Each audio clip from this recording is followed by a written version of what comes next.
You mentioned that you sort of specialize right now in uh, aspects of psychopathy in relationships. Could you elaborate on that? Yeah, but you know what I think we should do before we start, unless you're going to introduce what psychopathy Hmm. is. It might be useful for the listeners to know what about the construct we're measuring. Is that true or? Sure, Okay. sure. Well, Yeah, we can so do that. I think what the problem is when you ask someone to think of a psychopath, right? Who they imagine Hmm. are people like Hannibal Lecter, fictionalized serial killers, highly intelligent individuals Right. who can manipulate the FBI, etc. Or they think of serial killers. We focused on Ted Bundy, but let's say Ted Bundy. If we ask the community sample, Hmm. students, anyone, probably the most prototypical psychopaths people will think of, if you ask them to think of who comes to mind, would be Ted Bundy. Now, Hmm. most Okay. psychopaths are not serial killers. Most psychopaths do not commit murder, Right. right? So, an individual with psychopathic Hmm. traits, there's sort of four clusters or symptoms. So, four groupings of features or traits.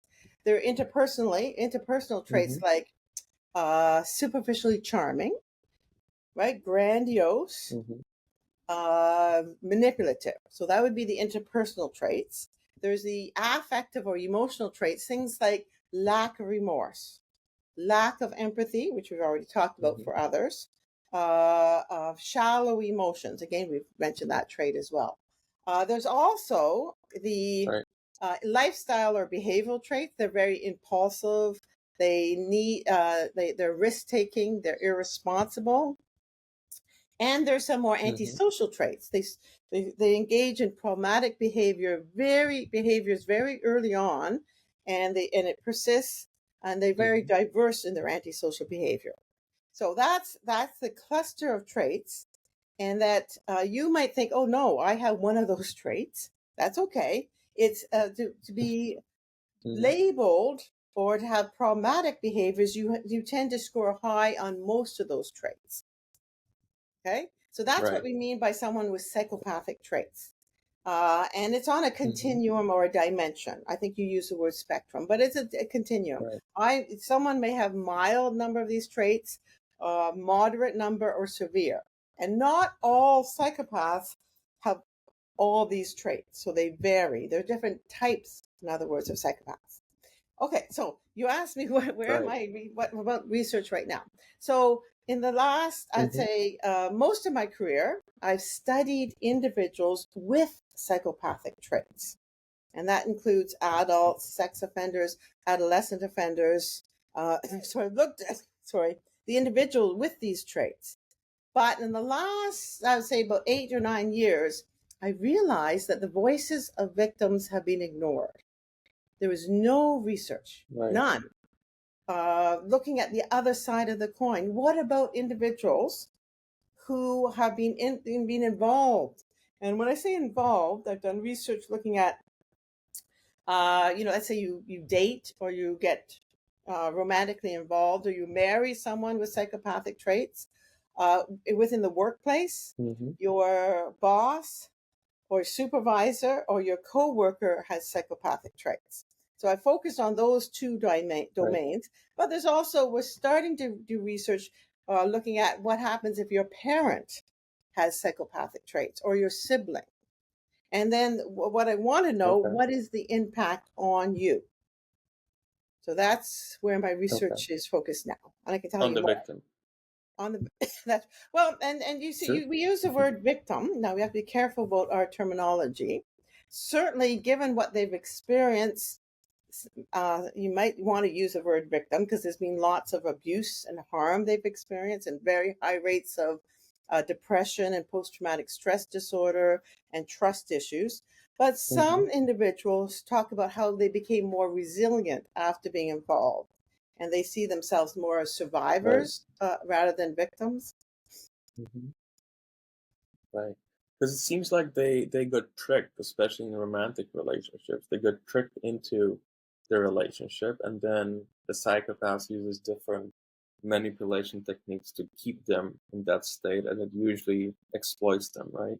That's the usual dynamic, I think, that we see. Absolutely, yeah. And I think with the increase in the online and in the internet, it used to be quite a bit more difficult for individuals with psychopathic traits to find individuals who are more or less vulnerable. Mm-hmm. But with the onset of internet dating and chat, all of the internet, made their job, should I call Mm-hmm. it a job, made what they do so much more easy, right? Because here's someone, let's say Right. I'm just I've just got divorced. I'm looking for another partner. So I go on this dating website and I'm genuine. I write my profile. Maybe I lie a little bit about my weight or whatever, but I'm pretty genuine. I'm saying Mm-hmm. this is what I like. It turns out I like ferrets and I like dogs, and I might write that in the profile. And let's say, Mm-hmm. assume you have the psychopathic traits and looking for someone, you read my profile and says, oh, here's someone who's, right, I don't know, very involved in climate reform or likes animals or whatever and then you think, well, the best way for me to hook her in would be to talk about this, mirror what she is talking about. Right. So yes, you're quite right that individuals with psychopathic traits, I don't know if they may be somewhat better at identifying vulnerable cues, and that's a whole area of research, and there's some research suggesting they are. Mm-hmm. But they are looking for individuals who are vulnerable or seeking some sort of relationship, and then they just feed them Mm-hmm. information that that person's looking for. They also are, I've done Right. one research with one of my honor students looking at this construct of love bombing. So excessive flattery, excessive amount of gifts, Mm-hmm. excessive compliments. Oh, you're the only one. You understand me so well. All those other women never did understand me, but you really are so astute. So all of these compliments. And so then this Right. person sort of gets ensnared with this individual. Then this Mm-hmm. individual starts showing their true colors, right? That they're very controlling, they're Right. very isolating. They One thing about psychopathic individuals, yes, they engage in a lot of emotional abuse, huge amount of emotional abuse, lots of deceit, give it right. But the one thing that seems to make them slightly different for others is really focused on material resources. Financial abuse seems to be very, Mm-hmm. very common in with individuals with psychopathic traits. I mean, they value that more than affection and love Mm-hmm. or attachment. What they value is what they want to get out from you and out of you, and what they want is material resources like money. Right. Right.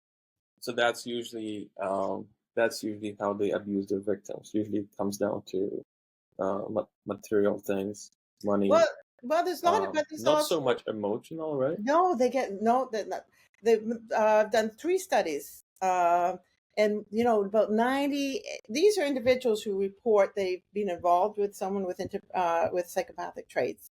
So it's not the best methodology because I don't have the access to the other, like the person with the psychopathic traits. They're not volunteering. So it's the individual reporting back on the psychopathic traits of their partner or ex-partner. But there's like 95 to 98% report emotional abuse.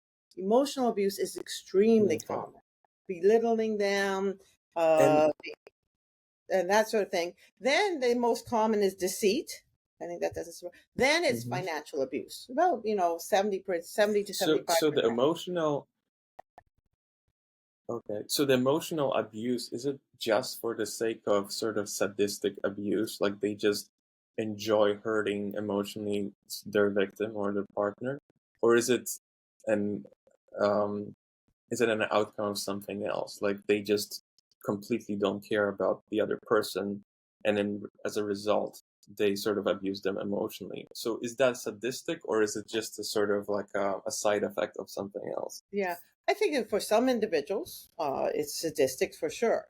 But in other individuals, it's a way to Hmm. control your partner, right? So if you want to control Okay. someone, rather than be sadistic, if you start, isolating them and putting them down and, telling them that they'll never be anything, that you can't leave me, you can't be without me, that sort of thing. That's more of sort Mhm. of what we call Right. coercive control, right? So they may not be, sadistically getting out. I mean, some may, but I don't think it's necessarily. There'd be a whole bunch of different motivations, shall we say, for engaging in emotional abuse. Right.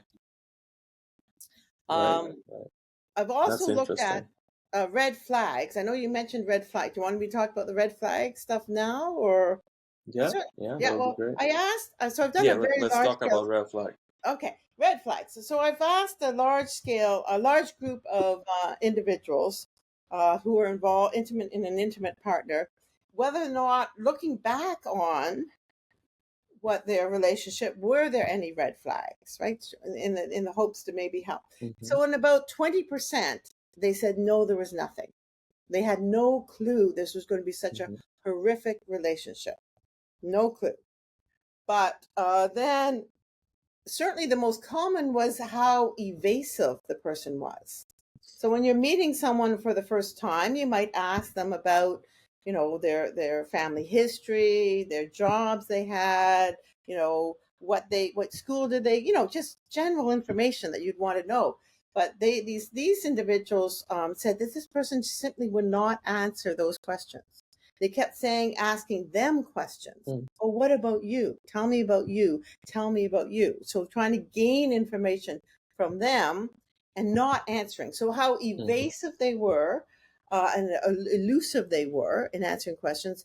But then also sometimes they would tell these really far-fetched stories, like that they had a degree from Harvard or Oxford or something like this, but could not back up the information. So sort of elusive, but then these very sort of almost outrageous stories, right? I can't tell you who I work for because, maybe they hint they work for the FBI or something crazy like this, right?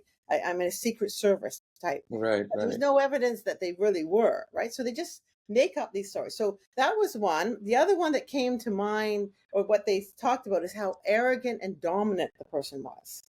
They came across as being very confident. And even though they didn't talk about themselves much, but they had that persona.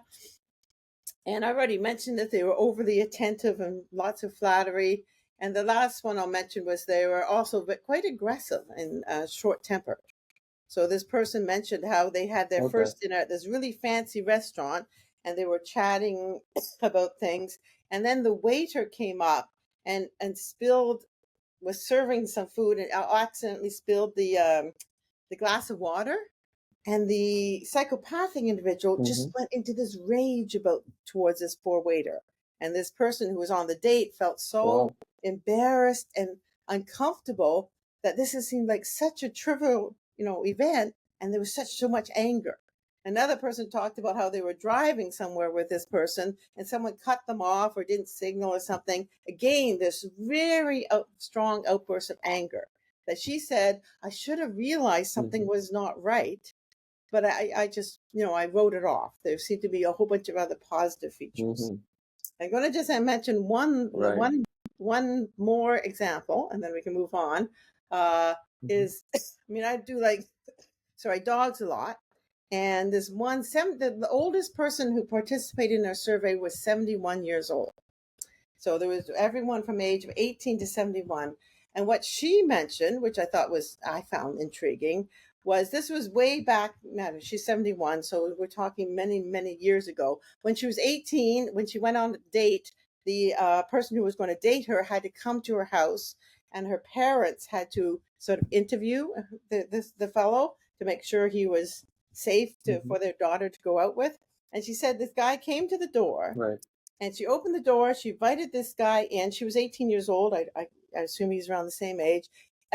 Invited him in, and she says her very friendly dog growled at him.